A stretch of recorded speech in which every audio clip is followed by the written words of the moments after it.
સાહેબ આગના મેસેજ મળ્યા એટલે અમે ઘટના સ્થળે પહોંચ્યા. એક સિલિન્ડર બ્લાસ્ટ થયો જ્યારે અમે એપ્રોચ કરતા હતા. કોઈ ઇન્જરીના મેસેજ હજી સુધી છે નહીં. ફાયર ફાઇટિંગની કામગીરી હજી સુધી ચાલુ છે અને અમારી team chief fire officer, divisional fire officer, additional chief fire officer, deputy chief fire officer બધા ઘટના સ્થળે છે, ફાયર ફાઇટિંગ કરી રહ્યા છે. 10થી વધુ ગાડીઓ અહીંયા છે, અમારા 50થી વધુ માણસો છે. જરૂરત હાઇડ્રોલિક પ્લેટફોર્મની મદદથી જેનું રેસ્ક્યુ ટેરેસ ઉપરથી કરવાનું તે બધાનું ટેરેસ ઉપરથી રેસ્ક્યુની કામગીરી પણ ચાલુ હાલતમાં છે.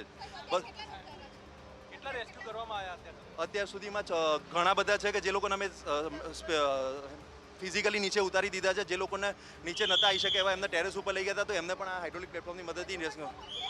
અત્યારે હાલમાં ફક્ત 2 માણસ છે, સેફ છે, કોઈને ઇન્જરી નથી, કંઈ જ નથી. બધા સિચ્યુએશન અંડર કંટ્રોલ છે. 8મા 9મા માળે આગ હતી જે બેડરૂમમાં હતી, એના ઉપર ફાયર ફાઇટિંગ ચાલુ છે અત્યારે. અત્યારે વસ્ત્રાપુર પોલીસ સ્ટેશન વિસ્તારમાં પૂર્વી અપાર્ટમેન્ટની અંદર 8મા માળે જે છે એ આગ લાગવાની ઘટના બની છે. ફાયર વિભાગની ટીમ અને પોલીસ તરત ઘટના સ્થળે પહોંચ્યા છે.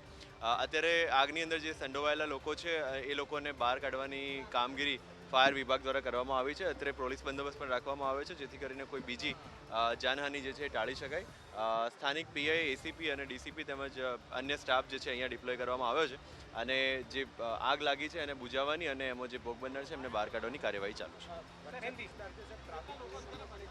ટ્રાફિક ઓલરેડી મેનેજ થઈ રહ્યો છે. ટ્રાફિકની ટીમ પણ આવી ગઈ છે. આપ જોઈ શકો છો કે આ રોડને બંધ કરવામાં આવ્યો છે. ટ્રાફિક અન્ય રસ્તા પર डाइवर्ट કરવામાં આવ્યો છે. यहाँ पूर्वी अपार्टमेंट में आग लगने की एक घटना बनी है जहाँ पे 8th फ्लोर पे फायर डिपार्टमेंट के हिसाब से गैस का सिलेंडर जो है वो फटने की वजह से आग लगने का एक किस्सा सामने आया है जिसमें फायर डिपार्टमेंट की तरफ से अभी इवैक्यूएशन की कामगिरी चल रही है. एज ऑफ नाउ कोई कैजुअलिटी रिपोर्टेड नहीं है. जो लोग भी अकस्मात में शामिल हुए हैं उनको हॉस्पिटल ले जाने की कार्यवाही भी चल रही है. जो लोग छत पे है उनको भी वहाँ से रेस्क्यू करने की कामगिरी फायर डिपार्टमेंट की ओर से चल रही है.